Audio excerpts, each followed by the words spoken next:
There'll be spectacle, there'll be fantasy, there'll be daring do and stuff like you would never see. Be a movie. Yeah, we're gonna be a movie. Starring everybody And me. There'll be heroes bold, there'll be comedy, and a lot of fuss that ends for us real happily. Be a movie. We can watch it all develop. Starring everybody. And me. We'll take the world and set it on its ear. Come on, join in. We're gonna start right here.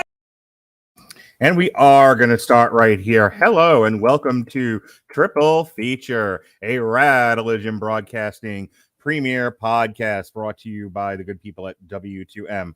No longer an American whammy. That lasted all of 5, count 'em, 5 minutes. Joining me tonight, he's currently on mute. He's Sean. You're not. How do you do, sir? Proud to have been doing this for a hot dog and a handshake since 2012. By that he means he jerks me off, but that's besides the point. Like I said, proud of it. Bravo. I do use my applause thing, but every time I do that and then I cut it for TikTok, I get kicked off of TikTok. It triggers some sort of copyright. You know what? Do something that you love and you'll never work a day in your life. You're goddamn right, pal. Hey,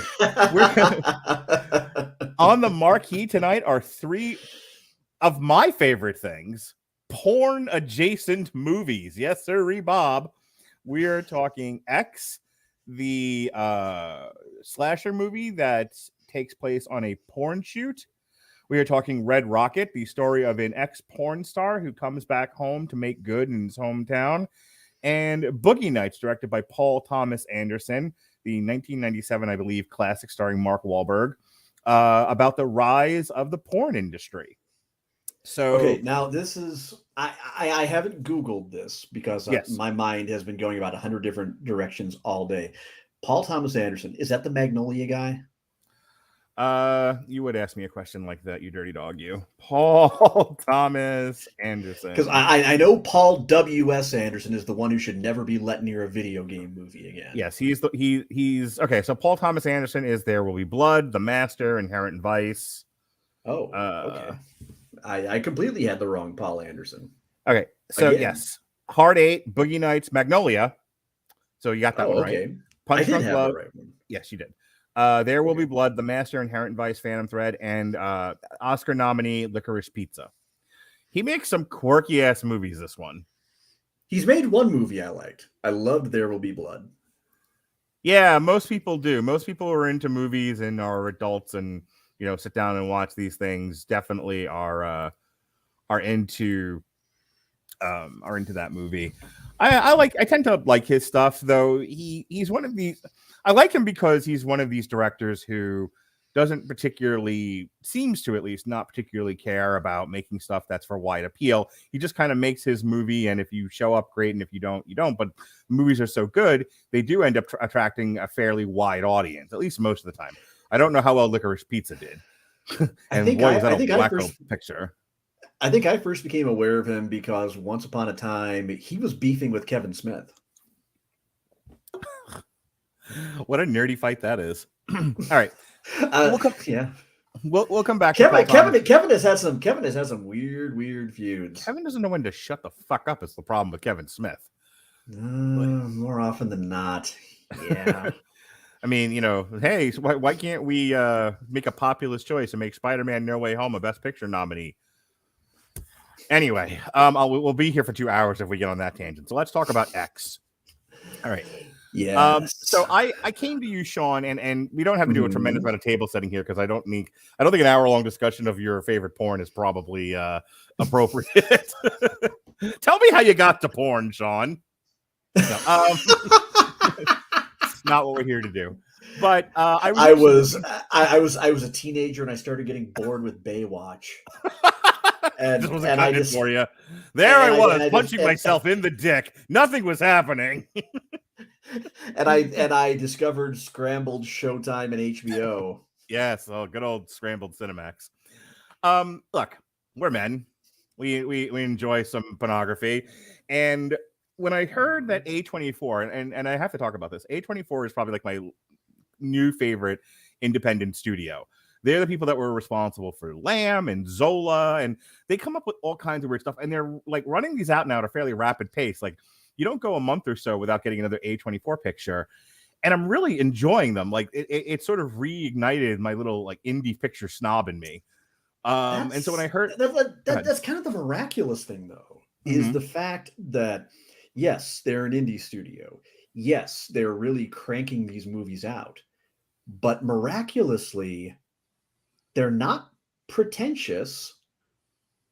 And actually, yeah, like you said, most of their output is just objectively really fucking good.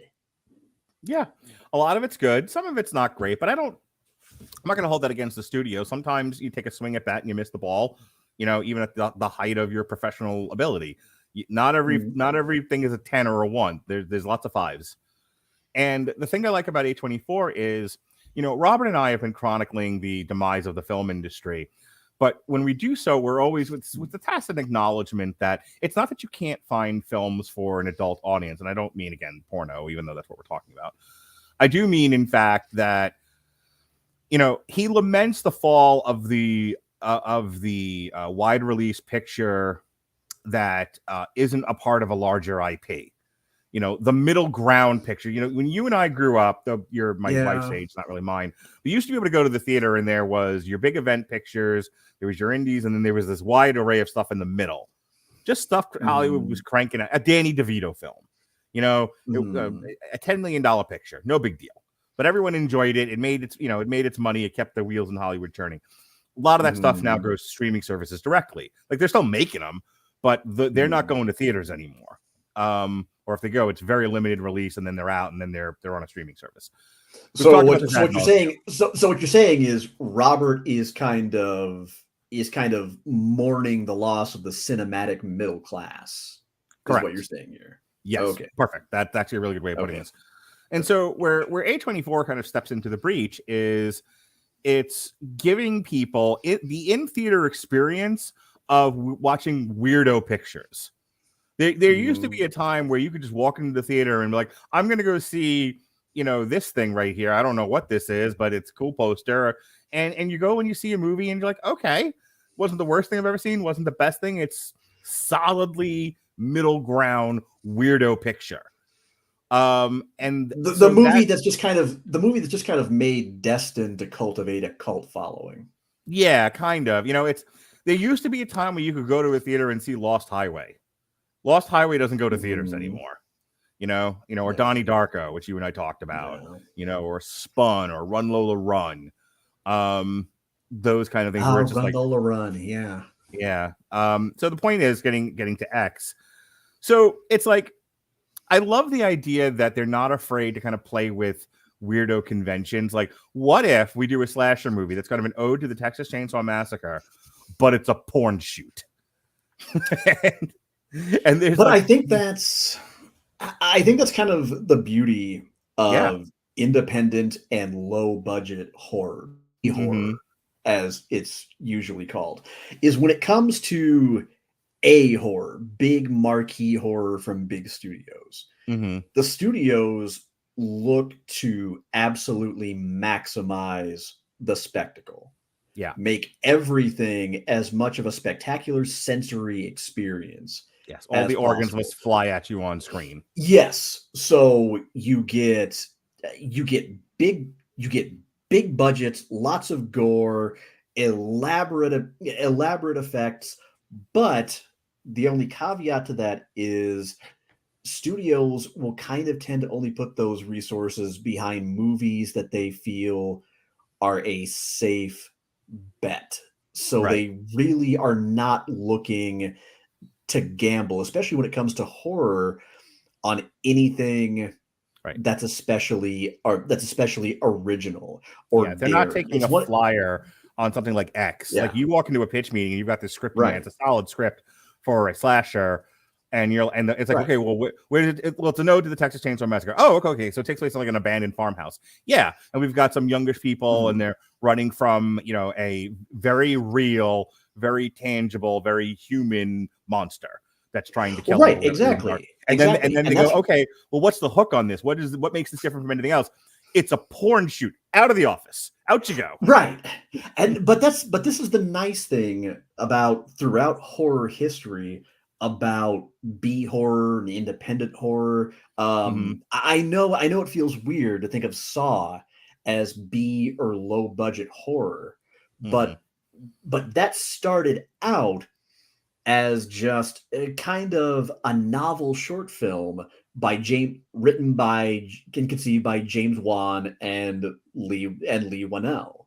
And that's why in the first movie it's not as gory as a lot of people mistakenly remember, is because they weren't given a whole lot to work with. It was just that was their proof of concept. Or Nightmare on Elm Street. That's an even weirder one to think of as an indie horror. But back when that came out, New Line was a New York storefront that specialized in touring screenings of like Reefer Madness.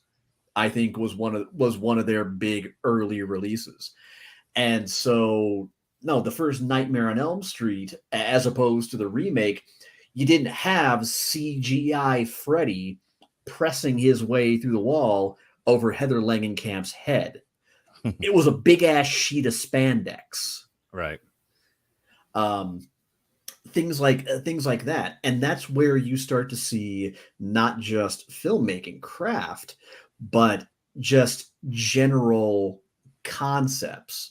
Movies that generally, even in horror, that will typically have something to say, that'll have some thought put into them, rather than, if I do this, this will push tickets. It's this is the movie that I want to make. In many cases, because the filmmaker is thinking, this is the kind of movie that I would want to go see.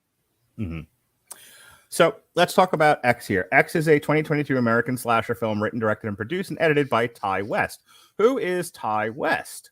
Ty West is an American film director, producer, screenwriter, editor, cinematographer, and occasional actor, best known for his work in horror films. He directed the horror films The Roost from 2005, House of the Devil 2009, The Innkeepers 2011, The Sacrament 2013, and now X. And the Western In a Valley of Violence in 2016. He's also acted in a number of films, mostly in those directed by either himself or Joe Swanberg. He made House of the Devil? Certainly did, Ollie. I have seen that. I rather liked House of the Devil. It stars Mia Goth, Jenna Ortega, you may know from Jane the Virgin. Not a show that I watch, but because I watched a lot of CW DC shows, those commercials always showed up, and it always looked like a kind of fun show, just not something I needed to watch. She's known for her activism in the LGBT rights and against discrimination. Aside from acting, Ortega has been noted for her philanthropy and as well as her public image. She was listed first on Pop Sugar's 20 Under 20 in 2020, and in 2022 she was dubbed the next big thing by The Hollywood Reporter and established as a Scream Queen. We have a Scream Queen here, sir. She was actually in Scream 2022, by the way. She was in Studio 666, which we'll be reviewing at some point. The Babysitter Killer Queen, Yes Day. She was in You, as a matter of fact. God, I barely remember her in that. And I just reviewed the thing. So anyway, so that's her. That's the probably the most famous actress in this thing. Then we have Martin Henderson, Brittany Snow, Owen Campbell, Stephen Ure, and Kid Cudi, otherwise known as Scott and Scuddy. The film plot follows a cast and crew who gather to make a pornographic film like you do on an elderly couple's rural Texas property, but find themselves threatened by a killer. Dun, dun, dun. All right, so here's how this goes. In 1979, aspiring pornographic actress Maxine Minks embarks on a road trip through Texas with her producer boyfriend Wayne, fellow actors Bobby Lynn and Jackson Hole, director RJ and RJ's girlfriend Lorraine, to shoot an adult film for the booming theatrical pornography market. Bobby Lynn and Jackson strike up a romance. Woohoo! While Lorraine is unimpressed with the film's content and RJ's attempt to make it seem like a serious cinematic piece, which might have been the most entertaining thing about this movie, by the way. The group arrives at the farm of Howard and Pearl, an elderly couple in whose guest house the group intends to shoot the film, The Farmer's Daughters. Howard is temperamental toward the group, brandishing a shotgun while Pearl silently stalks Maxine. As filming commences without Howard's knowledge, Maxine is invited inside the couple's home by Pearl, where they have a conversation. Pearl laments her age, expresses jealousy for Maxine's youth, and makes a sexual advance towards her like you do. She later watches Maxine have sex with Jackson and is aroused. Pearl pleads with Howard to have sex with her, but he refuses, claiming his heart is too weak. Age gets the best of us all, my man. Night falls and the film crew relax in their farmhouse. Lorraine, keen to shed her reputation as a prude and intrigued by the film, asked to participate in the shoot, upsetting RJ. Eventually, RJ agrees to shoot a scene between Lorraine and Jackson, but becomes so furious over her unfaithfulness to him that he attempts to leave while the others sleep. However, he is stopped by Pearl, who attempts to seduce him. When he rebuffs her, she stabs him to death. Seems fair. Lorraine and Wayne notice RJ is missing and go searching. Wayne is killed with a pitchfork in the barn by Pearl. Lorraine is invited into the couple's house by Howard, who claims Pearl is missing and asks Lorraine to retrieve a flashlight from the basement. When she does, Lorraine discovers the rotting corpse of a missing man and attempts to flee. Why is there's always a rotting corpse in the house? Like, either bury the body, throw it in the water, burn it. Why are we storing things? It's not canned peas. Just get rid of it already. Jesus Christ. Or eat it. Do something, but don't just leave it there. That's how you get bugs. That's what I tell my children. Don't leave the dead bodies in your room. That's how we get infestations. However, I don't know. The Sawyers kind of got the hang of it. It's true. Howard approaches the guest house and asks Jackson to help him locate Pearl. Jackson finds a submerged car in a pond before Howard shoots him dead, revealing himself to be complicit in Pearl's violent tendencies. Meanwhile, Pearl enters the guest house and climbs into Maxine's bed naked. Maxine awakens and screams, like you would, with Bobby Lynn witnessing Pearl fleeing the house. In the farmhouse, Lorraine uses a hatchet to break through a panel in the basement door, but Howard bludgeons her, breaking her finger, forcing her back inside. Bobby Lynn follows Pearl outside to the nearby lake and tries to guide her away from the water. Pearl angrily accuses Bobby Lynn of being a whore, like you would, before pushing her into the lake, where she is devoured by an alligator in what is the best kill of this entire movie. Hot dog. Just, what? Rawr. So good. Yar. Maxine sees Pearl and Howard return to the guest house and hides under the bed. The elderly couple discuss the murders before having sex. Maxine manages to flee to the van, where she finds RJ's corpse and the keys missing. Armed with a pistol from the glove box, Maxine enters the farmhouse and frees Lorraine, who angrily blames Maxine for what has happened. Lorraine panics and runs out the front door, only to be fatally shot by Howard. As Howard and Pearl begin moving the bodies, intent on framing the crew as intruders, a dying Lorraine startles Howard, who has a heart attack and dies, which is awesome, by the way. Maxine retrieves the keys to Howard and Pearl's truck and attempts to shoot Pearl, only to discover her pistol is unloaded. Pearl tries to shoot Maxine, however she misses. The force from the shotgun blasts her out of the house, and she breaks her hip, like you would, when she lands on the ground. As Pearl lies injured outside, she begs Maxine for help. Maxine, the smart one in this movie, refuses, and as Pearl berates her, Maxine runs her over with a truck, crushing Pearl's head. Dun, dun, dun. Maxine drives away from the farm. The next morning, the police arrive at the house to retrieve the bodies. It is revealed that Maxine is the daughter of a conservative Christian preacher whose speeches were frequently playing on Pearl and Howard's television. The police discover RJ's camera and speculate about what it contains inside, and it discovers it's the Blair Witch Project. All right. So this thing is 106 minutes long, and I bring that up because I'm watching this movie, and I'm going to let you speak on it first, but I do want to say this before we get too far. I watched this movie, and I was sitting at my computer, and I was doing stuff, but I was paying attention to it, and I was like, this has been on an awfully long time. Nobody's died yet. There hasn't even been a threat, not a scare, not nothing, not a creak in the wood, not a howl in the night, nothing.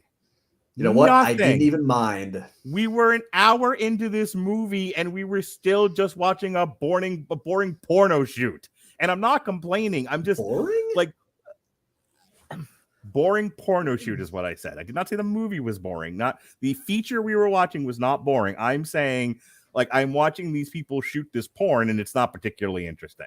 I was gonna say we may end up differing on this one. I don't know.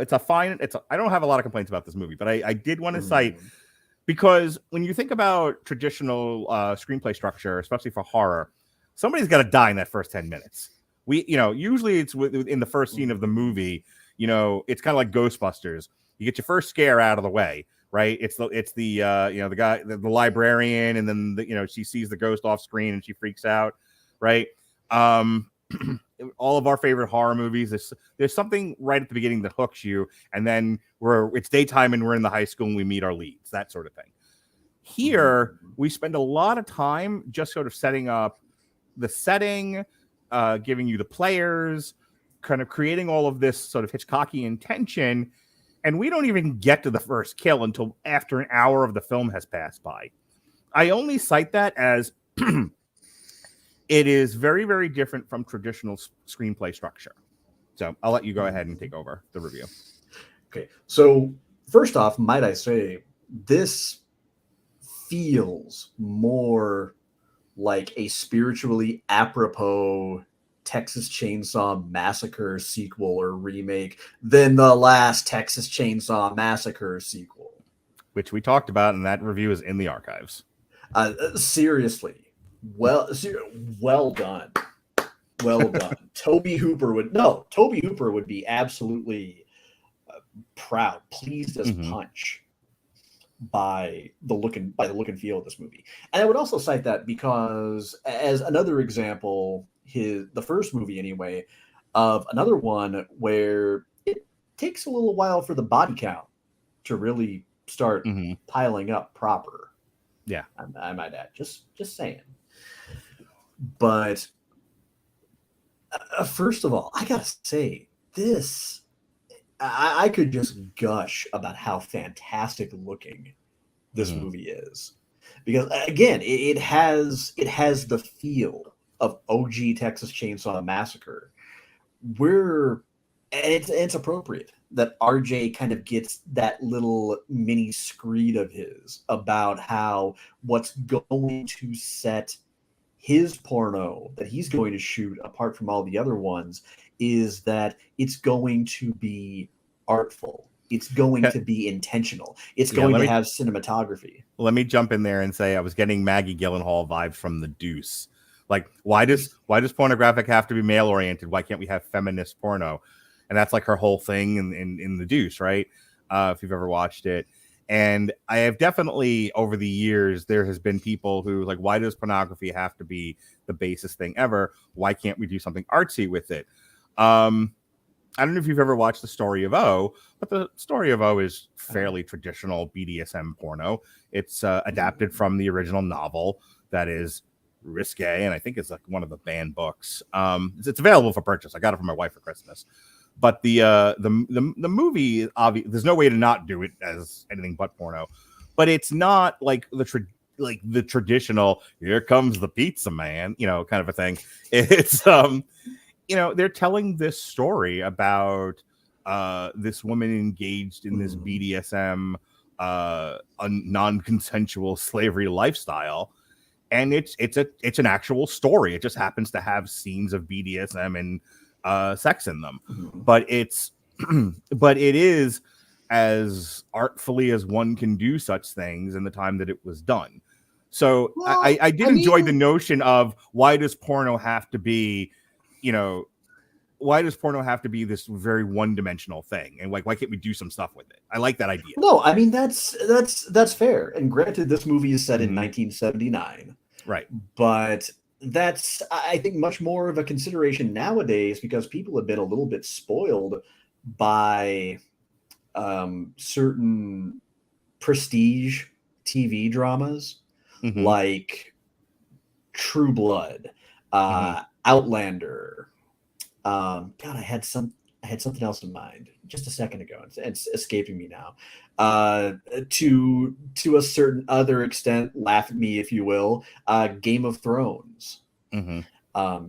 Shows where, yes, there's hot, torrid sex, but it's also wrapped in an engaging story, and also the sex is phenomenally well shot. Yeah. It's actually enjoyable to watch, and not just kind of in the way of a ribald, lewd gaze, as you would normally think of it. The Borgias.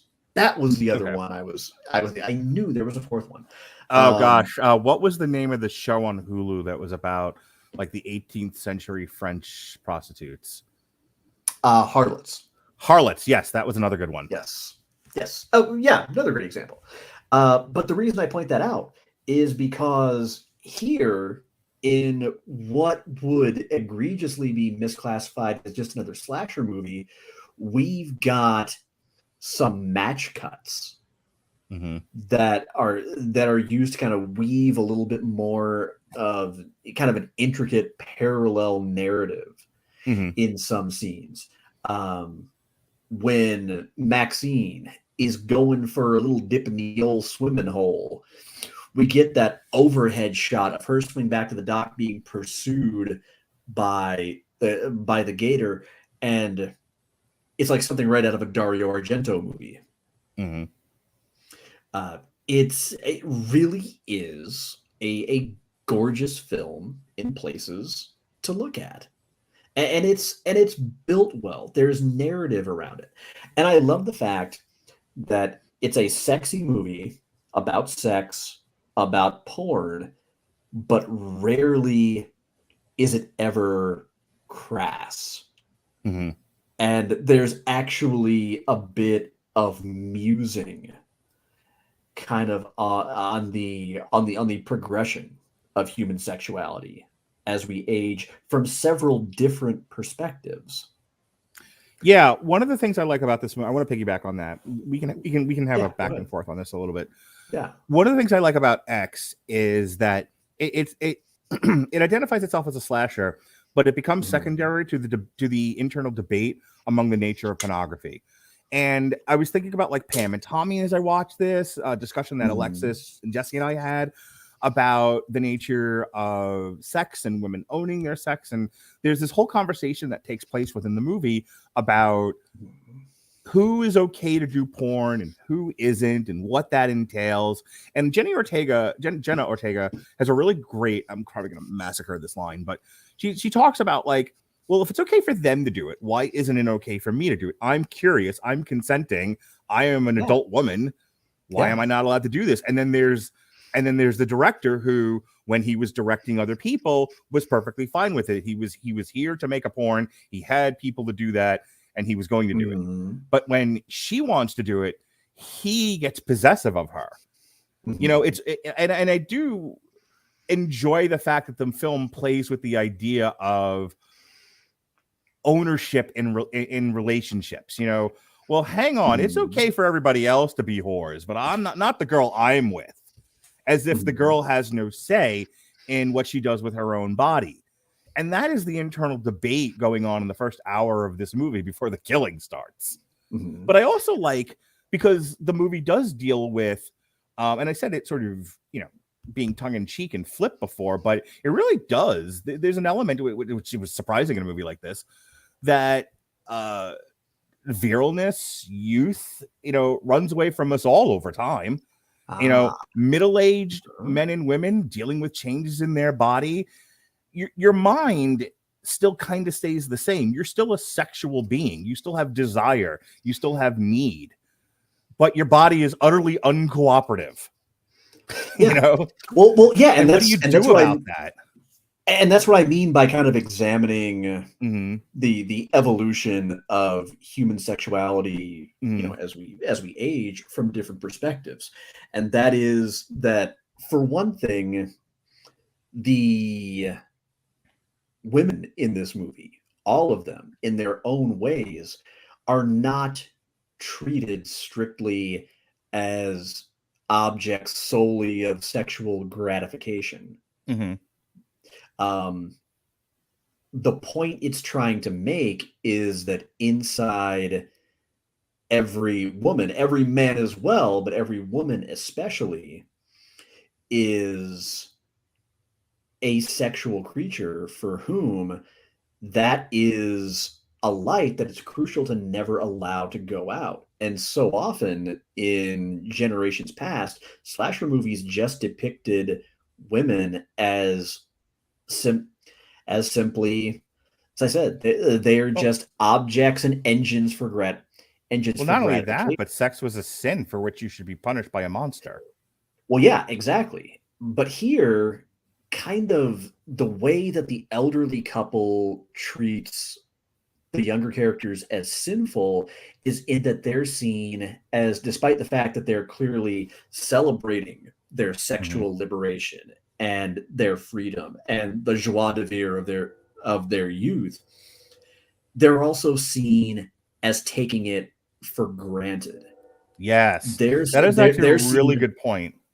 they're seen as neglecting Mhm. what this couple would desperately Mhm. give or take away from anyone else, anything in this world, to have back for themselves. And that's why I love that sequence where you've got the I'll just call it the lemonade scene, Mhm. where in the one sequence you've got all of the playful, dramatic, erotic energy Mhm. of the setup for the porn scene that's being shot. But in the other, you've got the older woman and Maxine, and forgive me, I'm blanking on the older woman's name. I put in an 11-hour day. So if I space a little bit, please forgive me.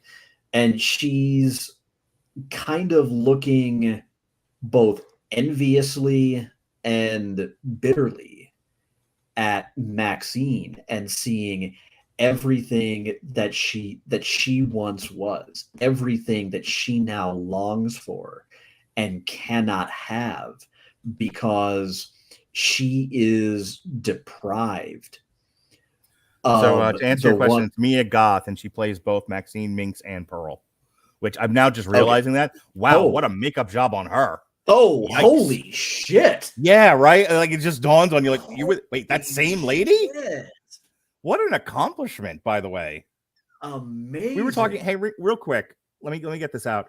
We were talking, Evan Bevins and I were talking about Oscar Isaac's performance as Mark Spector and Stephen Grant in Moon Knight, and not since I had made the comment that not since Andy Serkis in The Lord of the Rings as Gollum have I seen somebody act so well against himself. I take it back. That they were outdone here by Maxine Goth as Maxine Minx and Pearl. Wow, it's close, but Yeah. I gotta give it. I gotta give it to Maxine and Pearl here. But as I was saying, so and again, gorgeously edited match cuts, just flawless as the scene progresses along, and it conveys so much development and so much just both subtext and just text that we can take away here, and it leaves you feeling no small degree of immediate sympathy yeah. for who we can just tell is going to be one of our monsters, one of our killer. Can we one of our address killers in that this for a movie. second? You think about the great Yeah, by all horror means. monsters throughout the years of movie making. You think about your Jasons and your Michaels and your Freddys. You think about your what's his nuts and Jigsaw. Jigsaw. Yeah. These are not sympathetic characters. In fact, that's a major. Not that I want to trigger you on this again, because over the years I've heard you tell the story multiple times. But they tried to make Freddy sympathetic, in the Nightmare on Elm Street remake, which get your dander up every time it gets brought up. And I think in some other remakes too. I think I haven't seen it yet, but I've been told the Rob Zombie Halloweens. They're trying to give you a side of Michael that isn't really necessary, trying to make him a sympathetic character.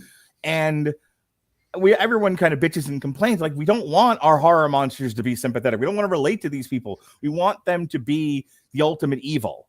We want them. And so where I'm going with this is the interesting thing about that X does is it does make you feel somewhat sympathetic for Howard and Pearl, but for very human reasons. You are sad to see these two elder people in the twilight of their years just kind of grasping for the things that make us fully developed human beings, which includes sex. Include, being viewed as a sexual person, not sexualized, let's be clear, being viewed as a sexual person, someone, capable of fulfilling desire. And that the loss of the mourning of that, the loss of that, and having to go through life as somebody seen. It's an interesting thing that happens in society, how we devalue people. When you can no longer provide desire for people, when you are no longer capable, there's nothing that anyone sees in you that's valuable, how utterly dismissed you are. Like you're not seen as people, you're pushed aside, you're brushed over. And I would tell you that if we had like a panel of elderly people who could speak intelligently to this and kind of connect with their feelings on it, they would say, yeah, I'm sure as an elderly person, you are not seen. When you lose those things, and when you're that person, how much like that can depress you, how much that affects you, how much it makes you, and this is the point, how much it makes you resentful of others.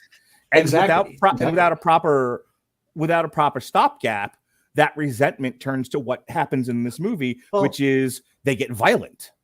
Well, yeah, exactly. And that's kind of what happens here is, first off, in Pearl's case, you see that not being able to receive love in the one way that she's craving, and in the one form that she is being so cruelly deprived of, although through no fault of her or her husband's own, it has,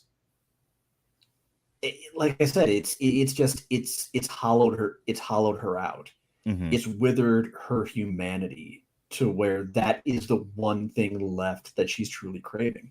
And when it comes to her husband, it's clear that he's heartbroken. Right. That for as much as he loves her, that's that one crucial expression of it. So much that's beyond his means. And look, as I have before, I'll open right up here. There was a time when my mental health was at its worst, when I was just in my mid 30s, and I have always had a more than healthy love of sex. It has always been important to me. But I had just kind of hit such a mental and emotional low that, in part because of a very negative, toxic relationship that I'd been in for a long time prior to this, that my struggles to get over that absolutely kind of sabotaged an otherwise happy relationship that I was in. It was something that I had to work through, thankfully, with considerable patience and tender understanding on Anne's part in my current relationship, to where we could get past that and have the kind of extremely happy, fulfilling sex life that we have. So that absolutely connected with me. I want to throw this a very sorry. I'm sorry, we're stepping on each other. That's fine. I want to, we're getting into 40 minutes, so we got to move this on. But I wanted to say this: so much of what can and most likely does define most men is that ability to provide sexual intimacy to their partners. And when that goes, there's that struggle mentally for her husband felt dehumanized by the fact you feel emasculated, dehumanized. And I think this is something that anyone listening to this podcast over the age of 35 can relate to. Is you have a woman who can't enjoy that which makes her feel like a whole, fulfilled woman, and you have a man who feels like not even a man. Right. So let's spend just a few minutes just talking about the horror elements of this, because then we got to move on to Red Rocket, because now we've set this up. And anyone listening to this podcast is like, do they ever get to killing? Yes, it just takes a while. and good movies, good horror talks about the nature of men or some facet of that, and then kills a bunch of evil in the process. And that's the best horror, in my opinion. And so that's what makes X so good. But I do want to, and I'll throw it back to you for this, because I have a couple of comments here, and I'll make them, and then I'm kind of give you the last word, just wrapping up the horror piece of this. The kills in this are subtle. The kills in this movie, except for the alligator, which is just fucking hilarious. The kills in this, the kills in this movie are so like not traditional horror because no one's trying to outdo Malignant. No one's trying to outdo like the last horror movie that went batshit crazy, because what has developed in horror is kind of like what happens in like pro wrestling and stuff. Whereas, you know, you can't just end the match anymore with a DDT, the old Jake Roberts special, just slapping a head in there, boom, and you're done, and he's out cold. Now, if you hit, 57 Canadian destroyers off the roof into an ordinary drinking glass, observe, you kick out at 2. And so the point being there is that all horror tries to outdo the last picture, with the kills being absurd, to where it was nice to see a guy just get stabbed in the neck. And then, and actually stabbing him repeatedly after that, it isn't even so much gory as it is, you can, if you're paying any kind of close attention, this woman is just like hate fucking this guy with a knife. It's awesome. Yeah, but that's the thing. You just hit on it. Is the fact that these kills aren't sadistic. Right. There's no bothering with being creative. There's no flourish. There's no witty one-liner. These kills are, as they should be, given the dynamics we've established, they are angry. Yeah. They are vengeful. They're crimes of passion almost. Yeah, exactly. They are just flat out, not even I want you to suffer, just I want you dead because you have forsaken, squandered, taken for granted everything that I desperately want as a human being, but that I can't have. I'm just looking at, I don't have Rotten Tomatoes or anything, but the critical response on Rotten Tomatoes is going to read part of this from the wiki. The film has a 96% based on 192 reviews with an average of 7.8 from 10. The website's critical consensus reads, a fresh spin on the classic slasher formula. X marks the spot where Ty West gets resoundingly back to his horror roots. A Metacritic, which uses a weighted average, the film is a 79 out of 100 on 32 critics, indicating generally favorable reviews.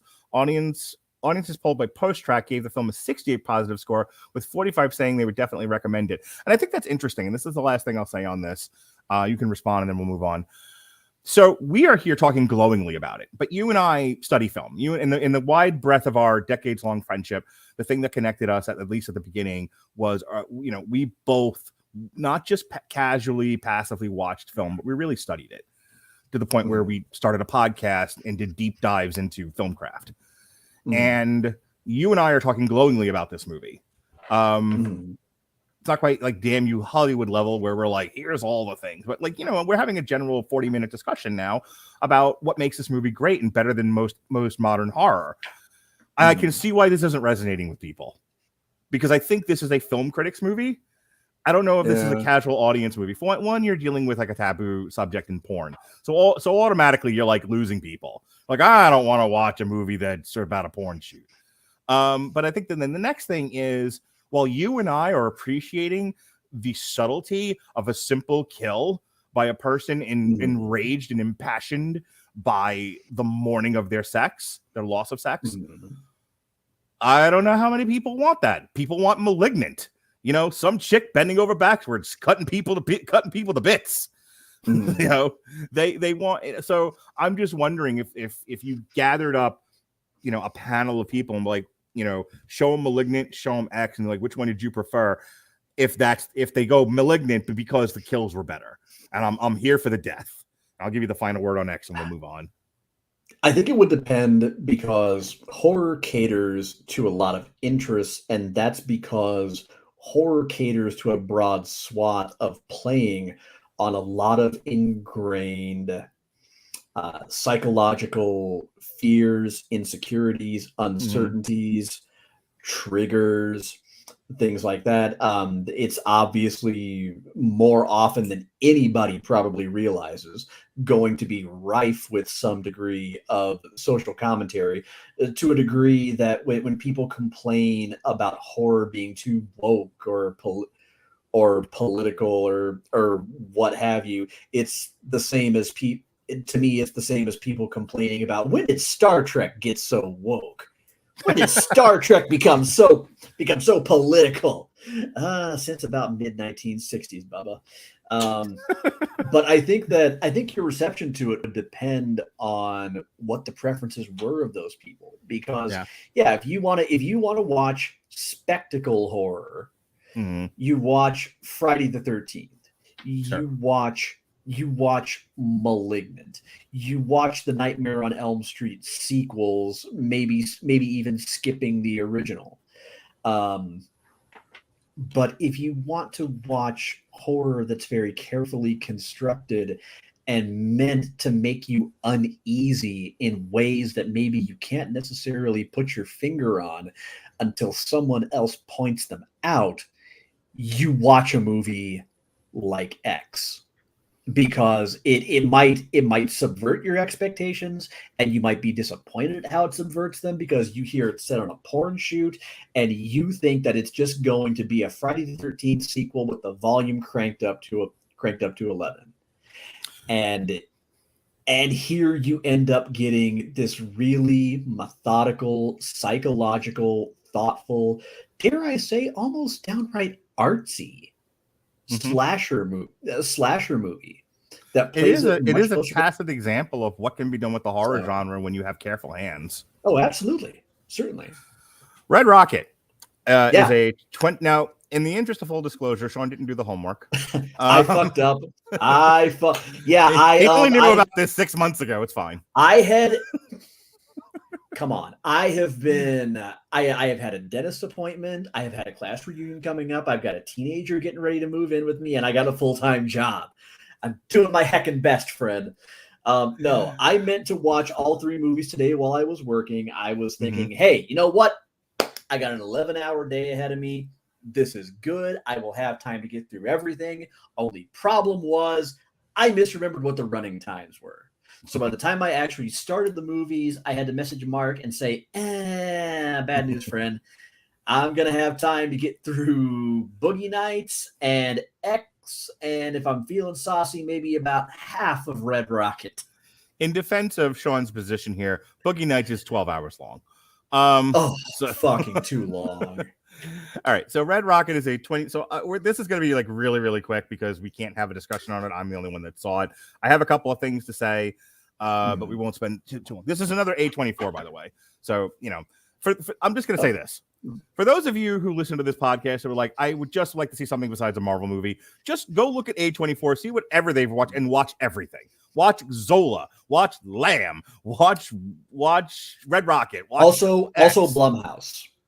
A24 and Blumhouse. Yeah, they right now they're the studios to beat for something that isn't a stupid Marvel movie. Red Rocket is a 2021 American dark comedy drama directed by Sean Baker. Who is Sean Baker? Sean Baker is an American film director, cinematographer, producer, screenwriter, and editor. He is best known for his independent feature films Starlet, Tangerine, The Florida Project, and now Red Rocket. He has involvement in the Fox IFC puppet sitcom Greg the Bunny. Baker has received several film critic awards, such as Filmmaker on the Edge Award, and nominations for 6 Independent Spirit Awards, winning one in 2012. What did he win? What did he win for? I knew that name was familiar to me. So, okay. I love Greg the Bunny. He won an Independent Spirit Award for Starlet. Okay, that would be that one. He won for The Florida Project. He won Detroit Film Critics Society Director of the Year, Best Director for the New York Film Critics Circle, and London Film Critics Circle Director of the Year. So, and then for Red Rocket, it was nominated for the Detroit Film Critics Society Best Director, Gotham Awards Best Screenplay, and Chicago Film Critics Association Best Original Screenplay. So that's Sean Baker. And a screenplay co-written by Chris Burgach. It stars Simon Rex, Brie Elrod, and Susanna Sun. The plot follows a porn star, Rex, who returns to his hometown and begins a relationship with an adolescent girl. The film premiered at the Cannes Film Festival in competition for the Palme d'Or on July 14th, 2021. It was released in limited theaters on December 10th, 2021 by A24. It received praise for its direction and Rex's performance and received a variety of awards and nominations.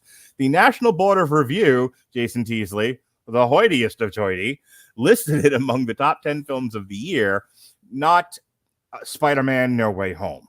Sorry, I have a tick now. Rex also won Best Actor awards from the Los Angeles Film Critics Association and the Independent Spirit Awards. The plot is as follows. After a 17-year absence, Mikey Saber returns to Texas, his Gulf Coast hometown. Badly bruised and destitute, Mikey arrives at the modest home shared by Lexi, his estranged wife, and her mother, Lil. Mikey begs Lexi and Lil to let him stay at their house. They reluctantly agree, but insist that he get a job and perform household chores. Mikey tries to find work at a diner and a Dollar General, but is hindered by a long gap in his resume. After Mikey admits to potential employers that he spent those years working as a porn star in Los Angeles, they refuse to hire him. Desperate, Mikey persuades Leandria, a marijuana dealer, to give him his old job back selling marijuana. See, this is why people do drugs. They can't get real jobs, see? Leandria and her daughter, June, suspect that Mikey will smoke it himself, but after he returns with his earnings, their business arrangement continues. Mikey gives Lexi and Lil a month's rent in advance and takes them to a donut shop to celebrate. Mikey is smitten with strawberries, the name of Ma Ho. Sorry, I suddenly got possessed by the ghost of Eazy-E. A 17-year-old girl who works at the counter. He returns and persuades her to let him sell marijuana to the construction workers who frequent the shop. Strawberry and Mikey soon start a sexual relationship like you do. After sleeping on the couch for several nights, Mikey starts having sex with Lexi. Eventually, she invites him to share the bedroom. When Mikey disappears for a weekend with Strawberry, Lexi grows suspicious. They quarrel and Lexi hurls a coffee pot at Mikey. Mikey befriends Lexi's neighbor, Lonnie, who is intrigued by Mikey's stories about his porn career and sexual encounters. They visit a strip club and spend time together, but Mikey's impulsiveness causes Lonnie to swerve across traffic at a highway off-ramp, creating a multiple vehicle collision. After Mikey persuades Lonnie to hide his involvement in the accident, Lonnie assumes sole responsibility for the crash when he is arrested. When Mikey causes Strawberry to break up with Nash, her high school boyfriend, Nash and his parents confront Mikey in the donut shop parking lot and beat him. Mikey persuades Strawberry to travel with him to Los Angeles to pursue a career in pornography. Mikey informs Lexi that he is leaving the next morning, and she and Lil convince Leandria to send June and her brothers to seize the $3,000 that Mikey earned from selling pot. When Leandria's children confront him while he is sleeping, Mikey sneaks out a window naked, like you do, and runs to Leandria's house to beg her to return his money. Leandria gives Mikey $200 and tells him to leave or face the threat of violence. Humiliated, Mikey leaves with a few meager possessions. After traveling all night on foot to Strawberry's house, Mikey imagines seeing her dressed in a bikini in the doorway, and his eyes wells with tears. Okay, I want to read this real quick. Baker has devoted his career to telling stories that remove the stigma and normalize lifestyles of sex workers through film. Baker stated that in Red Rocket, he wanted to pay homage to the Italian eroticism and sexploitation films by directors from the 1970s like Fernando Di Leo, Umberto Lenzi. He was also inspired by Steven Spielberg's The Sugarland Express for the outdoor scenes. Sean, I don't know what to say about this movie. It's one of those weird talky slice of life. You're following this guy and you're not he's the star, but you're not sure whether to root for him because he's kind of shitty. And I was thinking as I watched this movie, and I watched it like in the middle of the night when I couldn't sleep, Friday into Saturday. I'm watching this, and I found myself asking several times, what is the point of all of this? What are we doing here?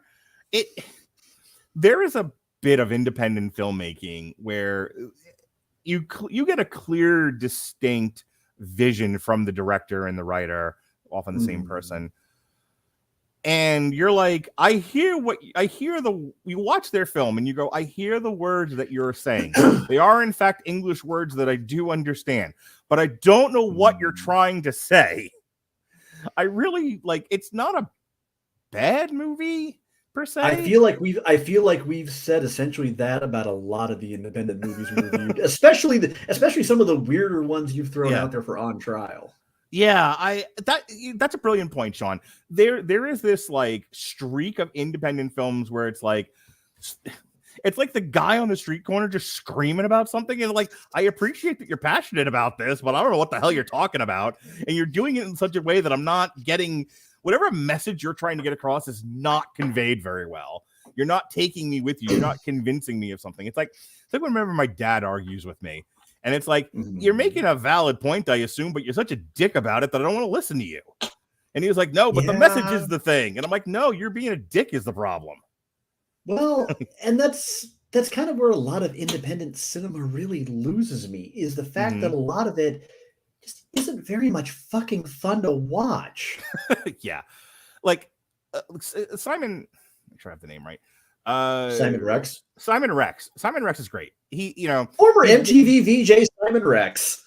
He's given this character, and it's like, okay, be shitty, be an ex-porn guy down on his luck, and be an agent of chaos that sort of just reminded of Ozark. Like, don't get involved with the birds; they'll ruin your life, and someone will inevitably end up dead.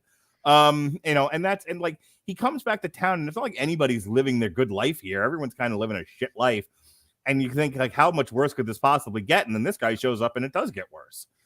And I'm like, okay, so he's porn BoJack Horseman. Yes, that's really good, actually.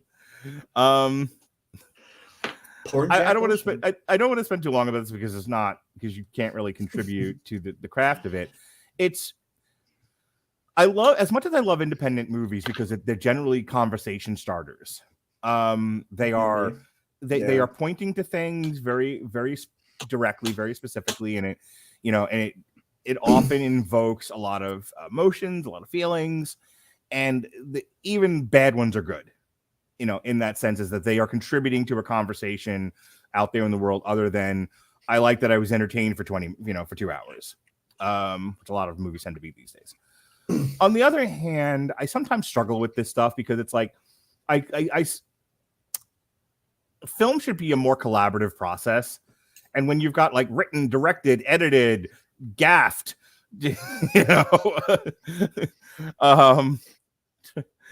catered by the same guy, no one's saying no to them. It's their passion project. This was, he had something he needed to say. He said it with Red Rocket. He got awards for it. I'm sure he's at home going, like, I'm just awesome. I made a thing. And that's what a beautiful painting I painted. And then there's these two assholes on a podcast going, you fucking lost your audience, man. I don't know what you're like. Yes, the hoitiest of hoity film critic gave you high praise and lots of prizes, but like, real people don't see this movie and get anything from it, I feel. Look, when it comes to kind of one-man band directors, sometimes you get Robert Rodriguez, sometimes you get Tommy Wiseau. It's not quite that bad. So I'm going to read the critical response here, and then we can kick this around for a minute or two, and then we'll move on. On the review aggregator website, it's got an 89% of 156 critics, which are positive, with an average of 8 to 10. So again, this is a critics movie. This is a movie. This is for the critics that are like, if I have to watch one more fucking Marvel or Star Wars movie, I'm going to shoot myself in the fucking face. This is a movie for those people. The website's consensus reads, led by Simon Rex's magnetic performance, Red Rocket is another vibrant ground level look at modern American life from director, co-writer Sean Baker. Metacritic, which uses a weighted average assigned to the film, scored it a 76 out of 100, indicating generally favorable reviews. Todd McCarthy writes of Red Rocket that even before much happens, the sense of a very specific location and cultural mindset is very intense. He both praises Baker and lead Simon Rex for their tremendous energy, which I agree with, and says the film feels as creatively pure as a novel by a kid just out of college. Yeah, like, you ever hear people talk about, I'm going to write the great American novel? Like, you ever like read, when you were reading the great American novels in your English classes in high school, like Hemingway, yeah, something along, Gatsby, that kind of thing. Oh God, I hated The Great Gatsby. Who doesn't? But there was that 6 month, maybe even a little bit longer than that period, many moons ago, when the Leonardo DiCaprio starring remake of it came out, and all of a sudden this book that I absolutely hated reading in my AP English class junior year of high school was now all anybody could positively fap over. Well, Baz Luhrmann will do that to you. I'm just like, what the? Did I miss something? This comes across as almost Steinbeckian. This has like a Grapes of Wrath feel to it, or of Mice and Men. where it's just like, here we are in the American Dust Bowl, and we are getting a sense of what the dirt feels like. Like, all right, I guess, sure. Oh boy, it's one of those movies. Yeah, buddy. One of those where you watch it, you're affected by it. You might even respect it and be able to admit that you enjoyed it, but you will never again feel an urge to rewatch it. Yeah, perfect. Matt Zoller, sites of RogerEbert.com, on the other hand, calls the film a 130-minute film, rambling in particular, describing the middle section wherein Mikey ensnares the freckle-faced 70-year-old donut shop employee, Strawberry, scheming their escape to Los Angeles so that he can lead her to the adult film stardom as one-note and repetitious. Agreed. David Rooney of the It's funny, though, you mentioned that it came from RogerEbert.com, because occasionally a movie comes along, because Ebert's opinions were not always predictable. Or Siskel's, for that matter. It makes me wonder what Ebert would think of a movie like this, because I can't tell if it's one that he would have been positively infatuated with, because on the other hand, this guy was partially responsible for Beyond the Valley of the Dolls. Mm-hmm. Was that the one that he birthed into the world? And yet, he had so many other very strong opinions about so many movies that just made you go, that was not what I expected you to think. Some reactions to the film have stirred a debate about sexual morality in the film in the post-Me Too era. Sites of RogerEbert.com concludes that Red Rocket is the least of the list of Baker Burgock's impressive library of realistic movies about the Rainbow Coalition of America's underclass, going on to question moments in the sexually graphic Red Rocket where, if the filmmakers aren't exactly endorsing their protagonist's middle-aged, borderline pedo pimp obsession with Strawberry, they're not being as rigorous about meditating on it as they should. Brianna Ziegler in Gawker responds, it was both refreshing and exhilarating to watch an anti-hero go that low during a time where it seems like audiences feel obligated to reject bad fictional behavior that isn't explicitly punished.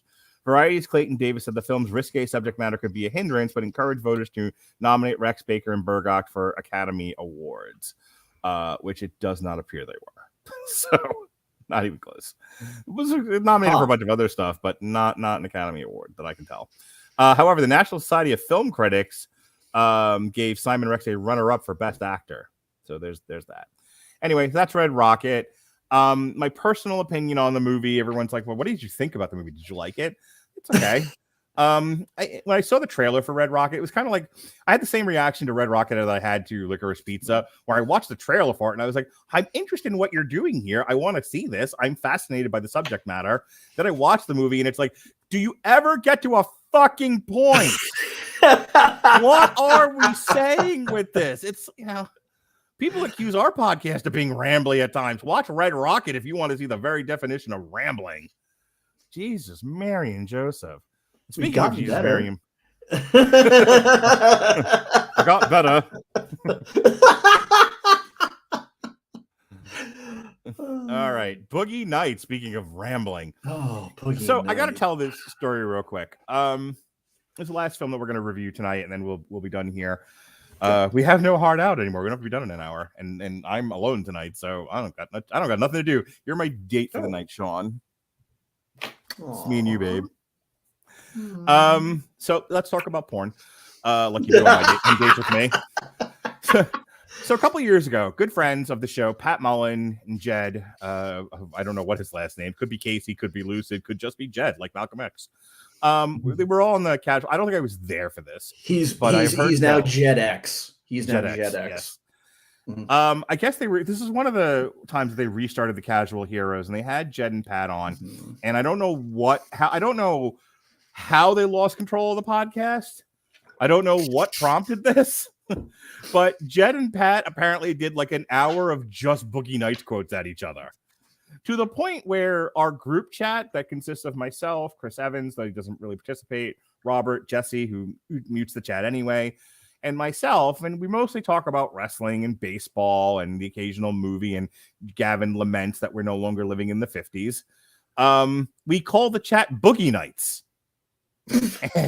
And we all have names. I'm apparently the Colonel, for what that's worth.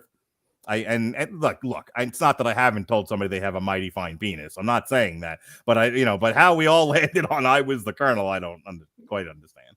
In any case, my point is, I have been vaguely aware of the movie Boogie Nights for a very long time, but God is my witness. As much as a film snob as I am, I have not watched Boogie Nights until this past weekend. It was the first time, and I thought Boogie Nights would be a much more dynamic, much more fun and interesting and vibrant experience.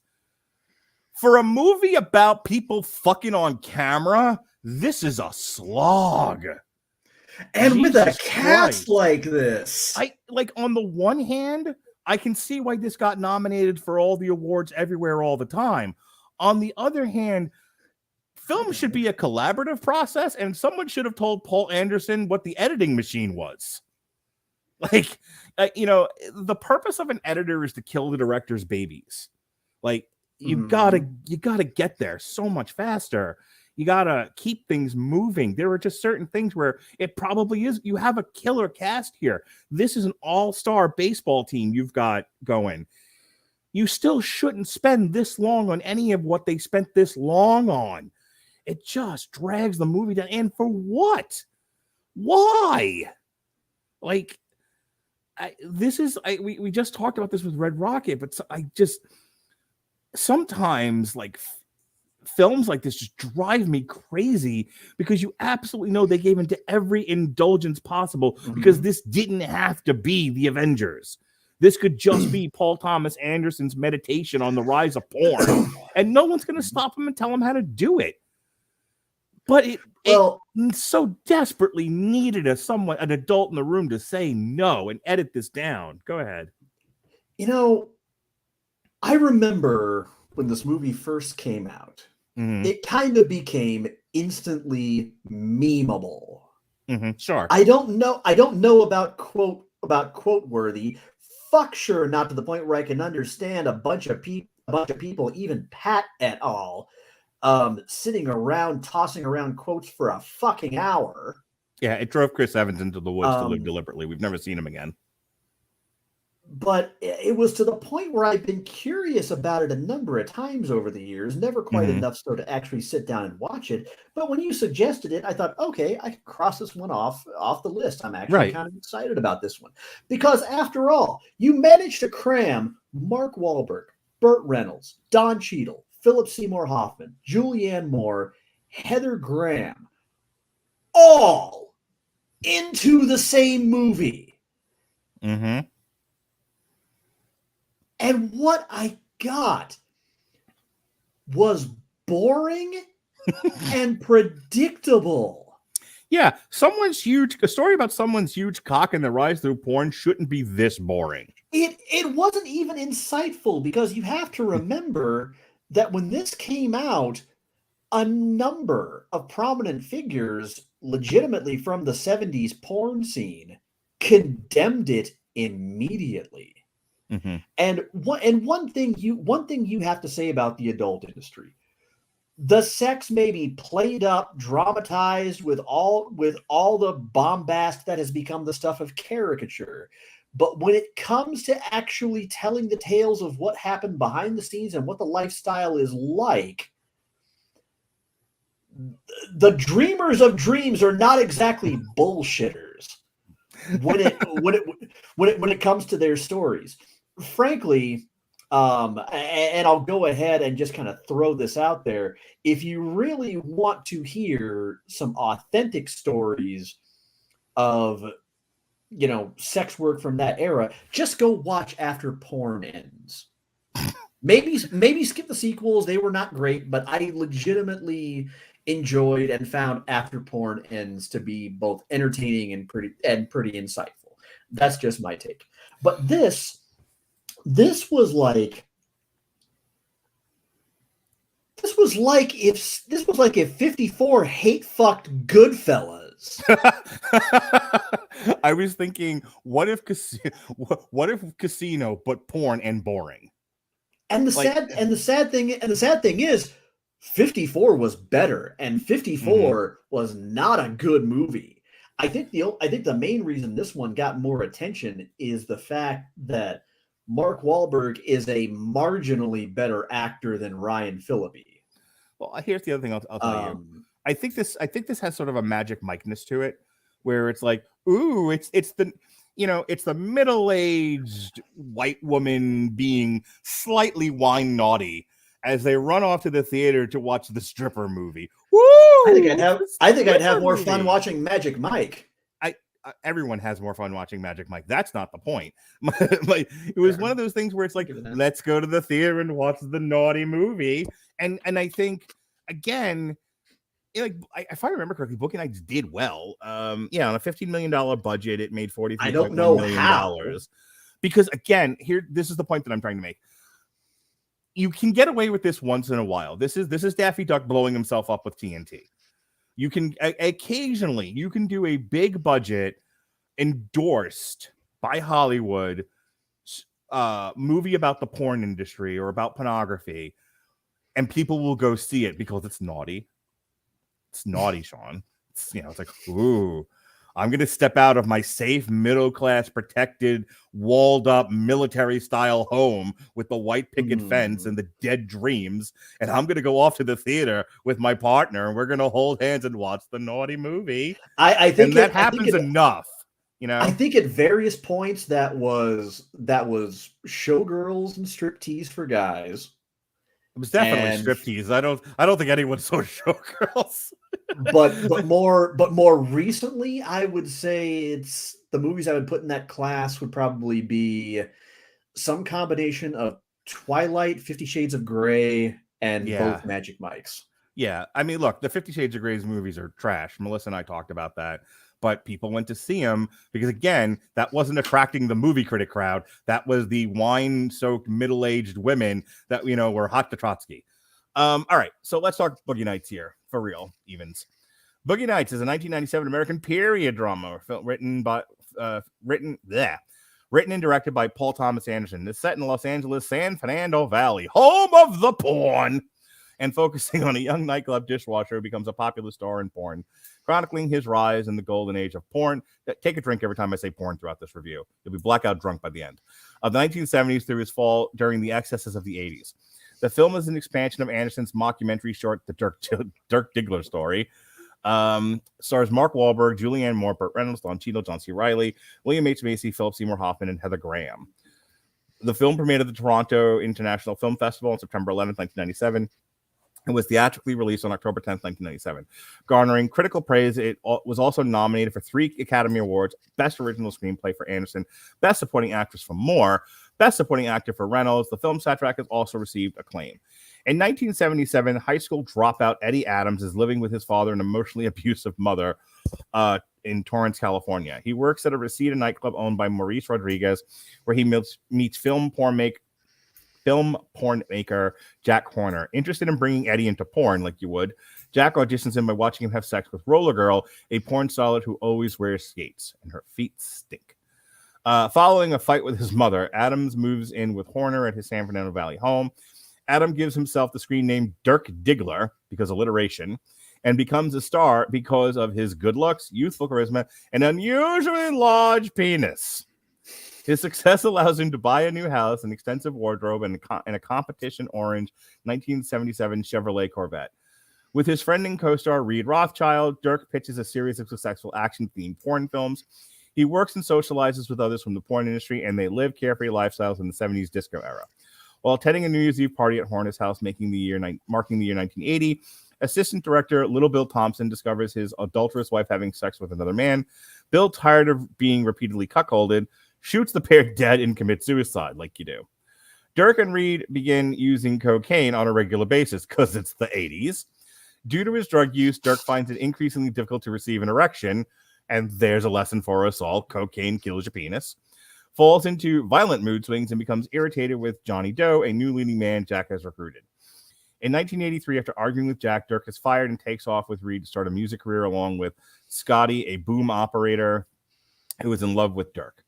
Jack rejects business overtures from Floyd Gondoli, a theater magnate who insists on cutting costs by shooting on videotape because Jack believes that video will diminish the quality of his films. After his friend and financier, Colonel James, is incarcerated for causing an underage girl to overdose on cocaine, Along with the possession of child pornography, Jack cooperates with Gondoli and becomes disillusioned with the projects he expects him to churn out. One of the I'm fine. One of these projects involves Jack and Roller Girl riding in a limousine, searching for random men for her to have sex. Boy, this scene, which went on interminably, while being taped by a crew. After they pick up a man, he recognizes Roller Girl as a former high school classmate. After a failed attempt at intercourse, he insults her and Jack. Both Jack and Roller Girl attack the man, leaving him bloodied on the sidewalk. The two drive away from the scene. Leading lady Amber Waves finds herself in a custody battle with her ex-husband. The court determined that she is unfit mother due to her involvement in the porn industry, prior criminal record, and cocaine addiction. Buck Swope marries fellow porn star Jesse St. Vincent, who becomes pregnant. Because of his past as a pornographer, Buck is disqualified from a bank loan and cannot open his own stereo equipment store. That night, he finds himself in the middle of a holdup at a donut shop in which the clerk, the robber, and an armed customer are killed. Buck is the sole survivor and escapes with the money. Having wasted their money on drugs, Dirk and Reed cannot pay a recording studio for demo tapes they believe will enable them to become music stars. Desperate for money, Dirk resorts to prostitution, but is assaulted and robbed by 3 men. Dirk, Reed, and their friend Todd Parker attempt to scam local drug dealer Rashad Jackson by selling him a half a kilo of baking soda disguised as cocaine. Dirk and Reed want to leave quickly before Rahad's body inspects it, but Todd attempts to steal more drugs and money from Rahad. In the ensuing gunfight, Todd kills Rahad's bodyguard and is killed by Rahad. God, that horrible scene. That went on interminably. Dirk and Reed barely escape, and Dirk reconciles with Jack. In 1984, Jesse gives birth to her and Buck's son. Amber shoots a television commercial for the opening of Buck's store. Reed performs a magic act at a strip club. Colonel James remains in prison. Maurice opens a nightclub, and Roller Girl takes a GED class. Dirk and Amber prepare to start filming again. All right, Sean, go ahead and give your thoughts. I will be right back. Oh, my God. Jesus fuck. I'm not even entirely sure where to begin with my thoughts. Again, everything is predictable at practically every turn. If you've ever seen, again, like I said, a big time rise and fall drama. The first two that came to mind when I happened to watch this were Goodfellas and 54. I don't know why 54 would spring to mind. Again, it's not a good movie. Maybe it's the 70s setting, the sex and the coke. That could be it. There are very few actual magnetic performances you can really glom onto as being legitimately entertaining. Julianne Moore was a treat. She was one of the few that I felt actually was really kind of putting in work the entire time. Cheadle was just kind of lovably dorky. I can't believe I forgot that John C. Reilly and William H. Macy How much you lift? were in this. How much you lift? You tell me first. I asked you first. That might have been one of the lines they were quoting at each other, Jen and Pat, by the way, if I remember correctly. Very possibly. John C. Reilly was an absolute treat. I will throw him in there. He was fun to watch.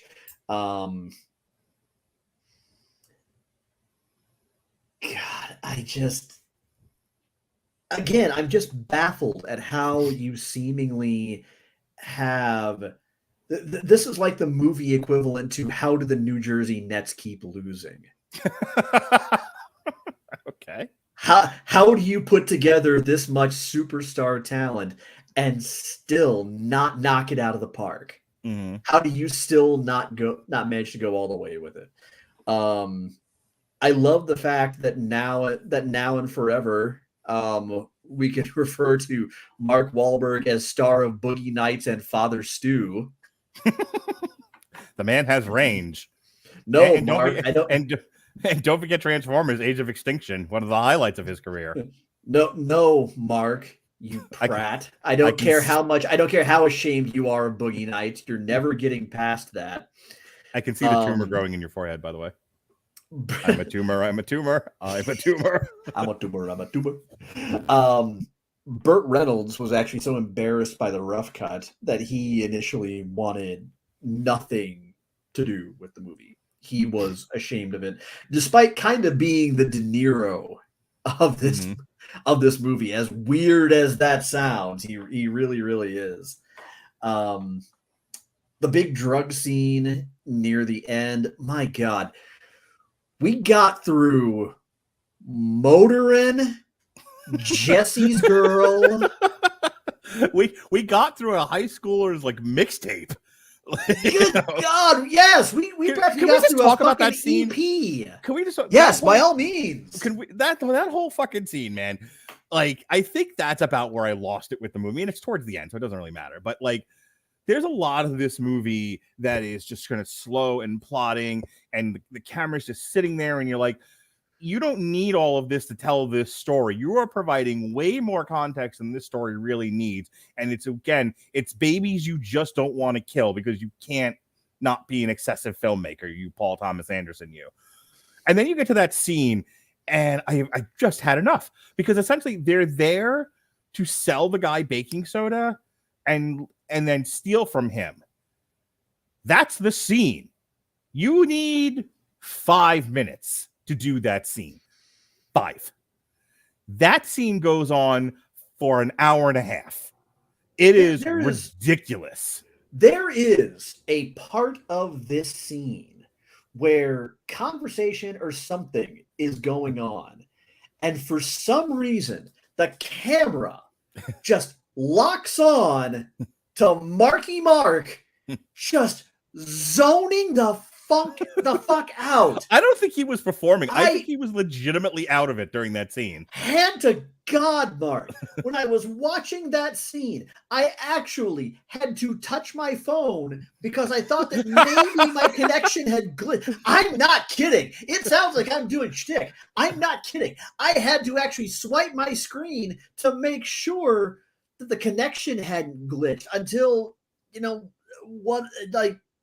John or the other guy, Specky McGee, happened to just kind of peek his head over, and it would be like inaudible dialogue. And yeah, it's clearly supposed to be indicating that he's dissociating, or something. I guess, or God knows, with Mark's acting, it's sometimes impossible to tell. But just it's porn. It's the golden. So many cuts to the scene to Rahad just dancing. I guess his name is Rahad. I don't remember. I can't remember that actor name. He's another famous character actor, but he's like just dancing in his robe. By the way, everybody in this era of whatever just walked around in a bathing suit. What do you call it? Speedo. Just walked around in a speedo in a bathrobe. That came with your starter kit for people with money in that time period. Anyway, like, why does no one wear clothing in these movies? And like, not just porn movies, but like, I'm watching Snowfall, and you have like the Israeli fucking weapons dealer who can't like wear pants either. He's got to wear his speedo and a bathrobe. In any case, like, it's so many cuts to him just dancing, and it goes on and on and on and on. It's like, you don't need all of this. The point is, they're at the end of their rope. The whole thing with Boogie Nights is, you sell your soul because, for fame and fortune, and when you're left is a body bereft of any kind of spirit. Everything the marrow is sucked dry. That is what Paul Thomas Anderson is telling you about this, is that at least in my interpretation of what Boogie Nights is he's documenting this industry and its rise, but I think the message is that you're trading away your soul for a blink in time of fame and fortune. And when you're done, the devil comes to claim his prize, and you're left with nothing. And so you're talking Rockstar, Casino, Goodfellas, 3 movies right off the top of my head that do this story better. Right. So, and that's the thing. This took 2.5 hours. You don't need 2.5 hours. 2 hours gets this done. No, we don't need a 20-minute scene of Mark Wahlberg and John C. Reilly writing music in a studio. We just don't. If you want to do a story about the amazing Wild West days of porn, again, I come back to After Porn Ends, because that's a documentary where you got to hear real ass stories from real ass people who lived this real ass life. And depending on which era of the porn industry you wanted to mine, they fucking name dropped John Holmes in the plot of this movie. Although there was already a movie about John Holmes at one point. Mm-hmm. You could have made a movie about Tracy fucking Lords, any number of other stars from this era, and their real stories. What actually gets people, even people like Asia Carrera and Ron Jeremy, who are highly educated, legitimately talented people. And instead, they decide to seek their fame and fortune fucking on camera. The real stories were right there. Instead, you wasted goddamn 2.5 hours of my life watching Mark Wahlberg, who Ray Liotta has more magnetic charisma in one of his pubic hairs than Marky Mark has in his entire body, or that ridiculous 13-inch prosthetic. And a host of other legitimately phenomenally talented people who are just doing their level best to try to make this by the numbers rise and fall working class boy makes good story into something epic. And frankly, my favorite part of the whole damn movie, I kid you not, Don Cheadle in the donut shop. That's funny. Because I would say like the most poignant part of the movie is also Don Cheadle in the bank. You know, it's like that too. You know, Red Rocket dealt with this too, where it's like you once you've decided to go into pornography, the world shuts you out. I don't know if it's still that way. I don't. At this point, so many taboos have been broken, and so much has been accepted.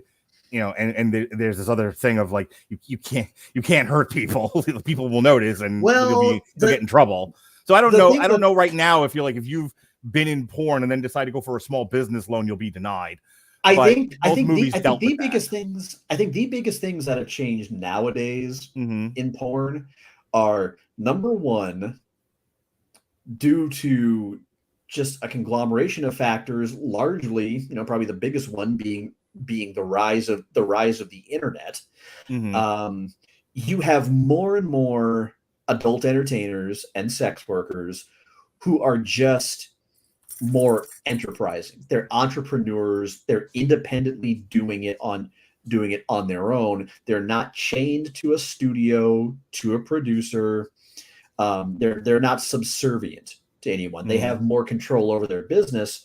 And you have more and more celebrities of various rank and file, female professional wrestlers, first thing that comes to mind, who are starting things like OnlyFans. And I tell you right now, I think it's the most brilliant, shrewd move in the world, because these women collectively realize, well, fuck, you people are going to perv on us anyway. We're at least going to make you pay for it.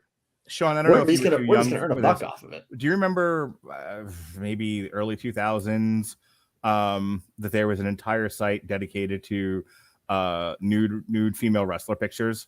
There's like all kinds of, I remember. There were sites just dedicated to pictures of like Sunny and Sable, and there was definitely a lot of heads on wrong bodies, if you'll remember correctly. Like some more obvious than others. Yes, Tammy Sitch got photoshopped into a lot of stuff she wasn't actually in. Tammy Sitch, Missy Hyatt. In fact, Missy Hyatt started her own whole ass website dedicated specifically to that. She was somewhat infamous for it for a time. So I just bring that up because it's like you can go out there and claim it, or someone will do it for you. That's just the world we live in. But anyway, I want to say this, and then we can bring this to a close. I think there's a good movie in Boogie Nights somewhere in the middle. If we cut the fat out of this, if we kill some of the babies, if we tighten this down to about 2 hours, you get the story told, because the rest of it's solid. These are great. Julianne Moore is wonderful in this. Julianne Moore, especially in the scene where she's coked up out of her mind and she's talking about like the kid. I was actually the scene where she's fighting for custody of her child.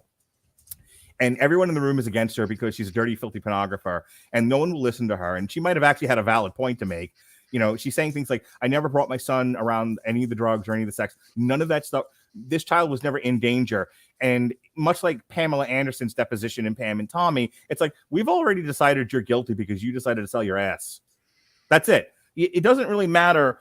And nothing else matters. You as a woman, by the way, we're not doing this to any of the men. Only the women. Oh, no, of course not. You decided to sell your ass. You don't get to have custody of your children if someone else wants them. Nothing you say matters. Your argument is invalid. And it's like, you know, okay. Well, let's keep in mind, in Pam's case, that sex tape was fucking stolen. It certainly was. We talked about that. The show made that very clear.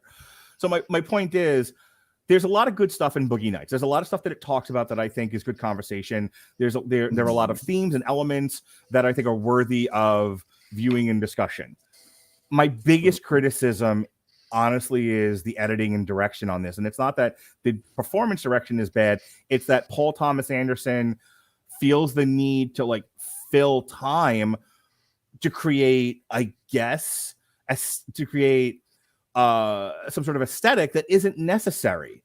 This should be a snappier movie, and instead it's so meditative that you lose the people that are just there for a good time. First of all, I feel like you're just there to see Mark Wahlberg's huge dick, you know, and to see this naughty thing get portrayed in a very general audience way. You lose those people because they're bored, and then you're losing the film people. I think in many cases, well, I don't know. This thing got tons of awards, so who the hell knows? But I do think that in overindulging in the worst peccadillos of filmmaking, you lose sight of what was once a really, really good idea captured on celluloid. I'll give you the final word and we'll get out of here. Okay. And this was a fairly quick one.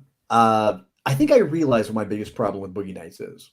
And that is the fact that for as fascinating as the adult film industry legitimately is, in the sense that, you know, much like being a legitimate, you know, quote unquote rock star or a professional wrestler, it's just a business that attracts people of kind of a different breed, a different mindset. And the thing is, this movie leans so hard into cliches that it could have spent some time really examining that and bringing that out. It's a movie where the backdrop, it could have been every bit as fascinating as The Wrestler was. Only about an act of this movie actually takes place during the 1970s. The rest of it, you're in the 1980s when the proliferation of VHS really changed the industry and changed how not only distributors but porn stars do business. Go out sometime and listen to Lisa Ann's interview on The Sessions with Renee Paquette. It's pretty eye-opening, the hustle that has to take place behind the scenes for a lot of entertainers, and it's nothing new. It was certainly a thing back then. You could have constructed something that was eye-opening, that was thoughtful, that was shorter, and that wouldn't be reviled by the people who were actually about that life during that era. But instead, it was just, it's bloated, it's forgettable, and it's more dull than a movie about fucking should ever be. It's been put right on the box. It's more dull than the movie about fucking should be. All right, says the Radulich Broadcasting Network. I want that on Rotten Tomatoes.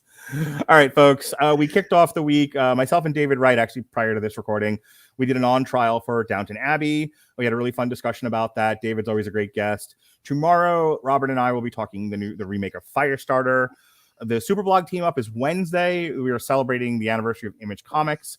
In doing so, myself and Evan Bevins compared the comic Term Life to the movie Term Life, currently on Netflix, starring Vince Vaughn and Hawkeye star Haley Steinfeld.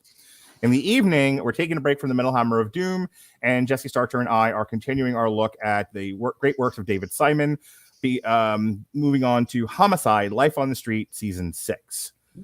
And then on Thursday, I've got a double shot. I may not actually watch these shows. I may have to depend on the people that I'm doing this with to tell me what happened, and I will have to fake it. But I scheduled way too much television this week.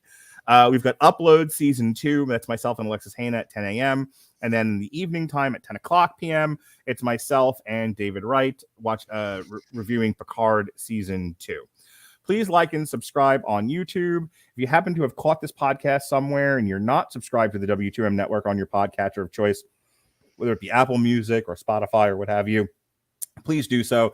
Please leave us a rating and a comment. Also, if you like what we're doing, even if you don't like what we're doing, tell us we suck. I'm fine with all of that. Say something. Why won't anyone say hello to me? No. I'm on TikTok at Mark Radulich. You can see my Twitter handle there at Mark Radulich. All of that information is in the description of this podcast, including my Snapchat, ladies. So hit me up if you're liking what I'm doing and you're just like, hey, I kind of had some thoughts about what you said. I want to share them with you. I'm happy to hear them. I am a dick, but not about that stuff. You want to share, if you're like, Boogie Nights is amazing, what's wrong with you? I'll have that discussion with you. It's fine. So you can hit me up on all the socials, and all that's listed in the description of this podcast. And Sean, he twitches and plays video games. Yes, you can find me usually Thursday, Friday, and sometimes Wednesday nights at twitch.tv/ComerCodex. I'm a variety streamer. Lately, been playing a whole lot of story-based games. I will not be around this week because I will be attending my class reunion in Columbia, Missouri. So you can catch me next week, where I will be resuming playing probably either The Messenger or Batman Arkham Asylum. Otherwise, if for one reason or another you just can't get enough of my love, babe, the fuck is wrong with you? You see my handles on the screen: Twitter, Instagram, at Comer Codex. You can find me gabbing about professional wrestling, music, all of the food porn, DDP yoga, and lately I've been a little keyed up on some socio-political topics. So just be warned. But otherwise, if that all sounds good to you, come on down. All are welcome. All right, folks, thank you for joining us here on Triple Feature. For Sean Comer, you're not. I'm Mark Radulich. I am. Be well, be safe, and behave.